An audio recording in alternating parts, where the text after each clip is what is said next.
Chris में मेरे प्रिय भाइयों तथा बहनों, आज सारा संसार दुख में डूबे है।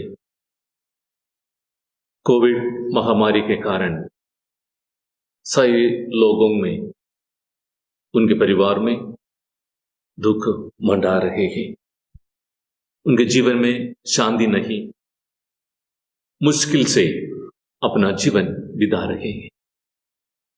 इस अवसर पर एक खुशी की खबर लेकर आज हम लोग यहाँ पर उपस्थित हैं, क्रिस्त जयंती पर्व मनाने के लिए।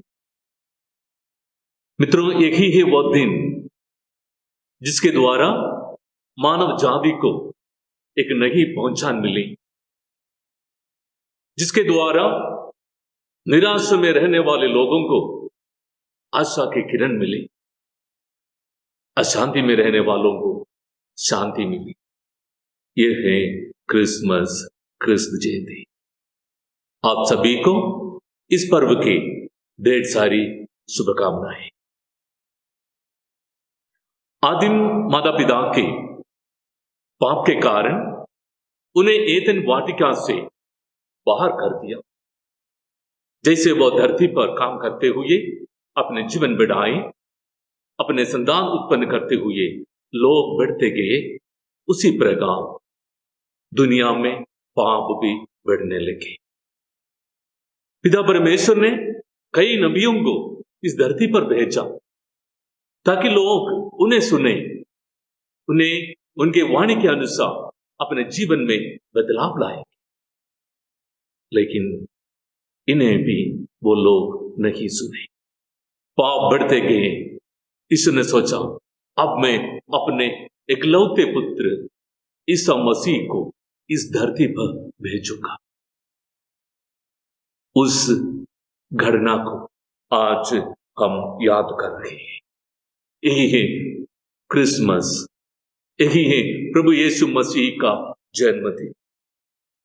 कभी कभी हम हमारे जीवन में ऐसी एक प्रतीत होते हैं कि हम अभागे हैं।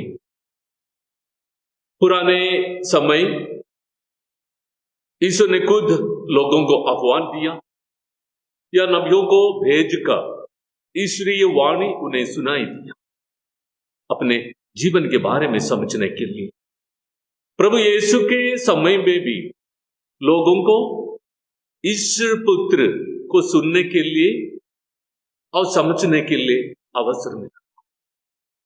हम इसलिए अपने आप को अभाग्य समझते हैं कि आज हमारे बीच प्रभु यीशु मसीह नहीं है, या ईश्वर द्वारा भेजे कोई नबी हमारे बीच में नहीं।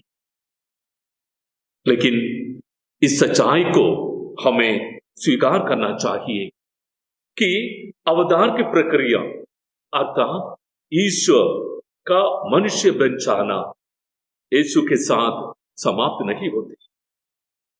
आज भी हर मानव में ईश्वर का मानव होना जारी है।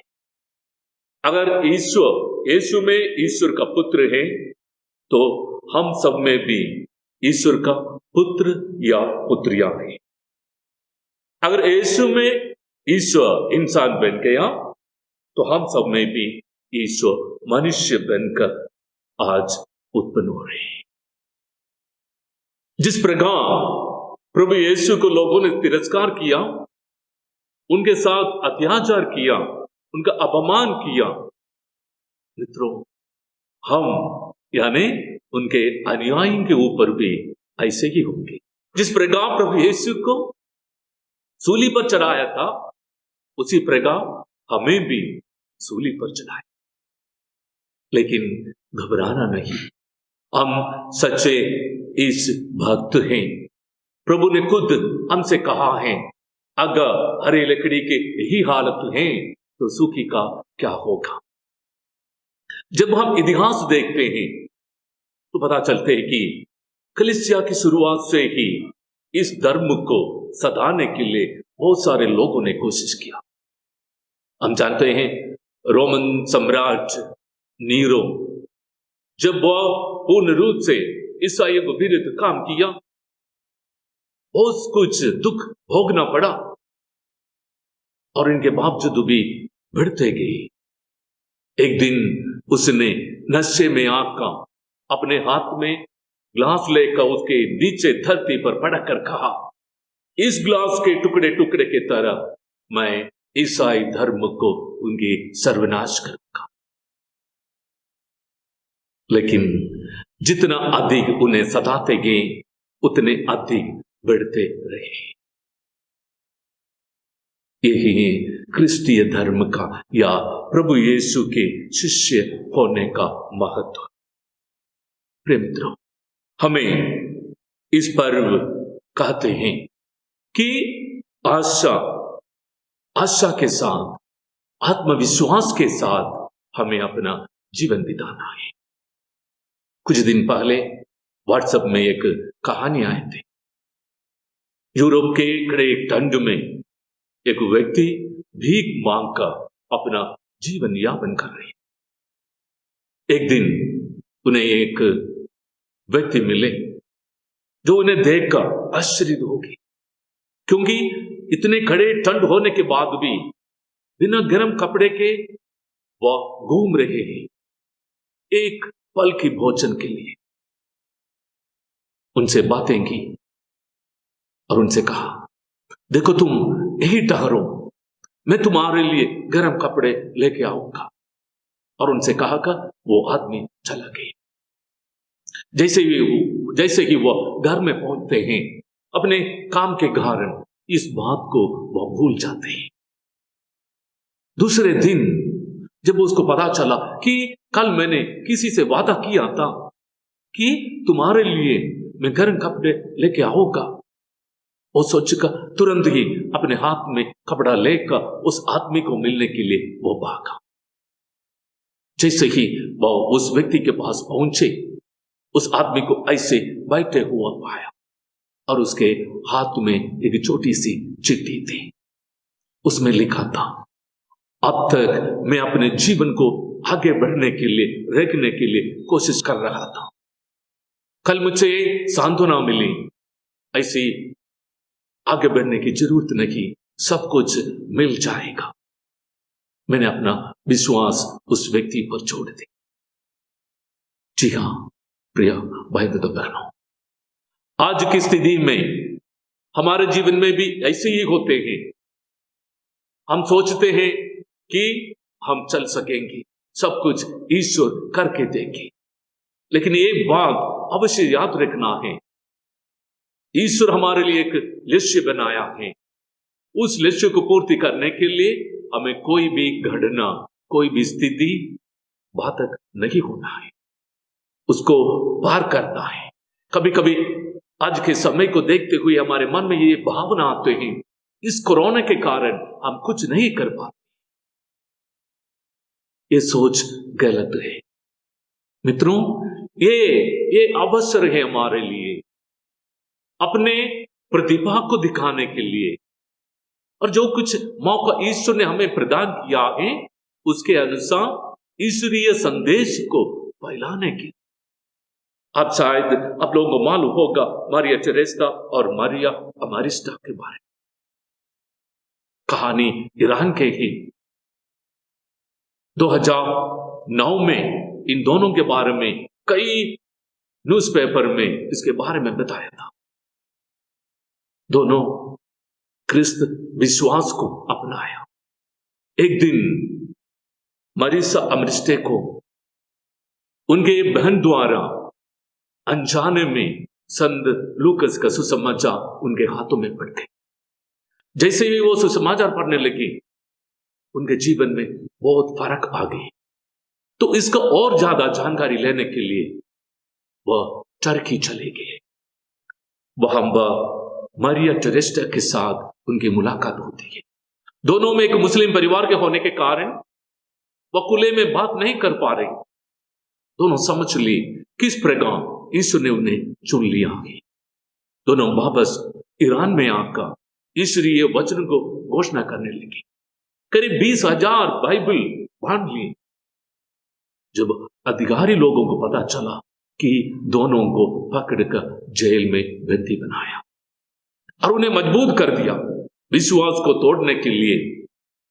इतनी सारी टॉर्चर किया, लेकिन उसने अपने विश्वास को कभी नहीं खोया। जितना, जैसे मैंने शुरुआत में कहा, जितना अधिक मार्ग मिला उतना अधिक विश्वास।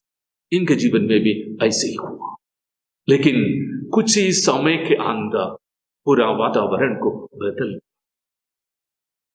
इनकी प्रार्थना के कारण लोग जितने भी कैदी थे, जो लोग उनके विरोध में थे, सब उनके मित्र बन गए। और जेलर एक महिला, वर्षों तक उनके लिए कोई बच्चे नहीं थे। इनकी प्रार्थना की वजह से उन्हें एक बच्चा। ये रही सबसे बड़ी बात। पूरे जेल में लोग इन दोनों की बात सुनने के लिए आगे आने लगे। जेल के सारे अधिकारीगण कोई कोई चुपके उनके पास आया मार्गदर्शन के लिए, संदेश को सुनने के लिए और ईश्वरीय वचन को अपनाने के लिए।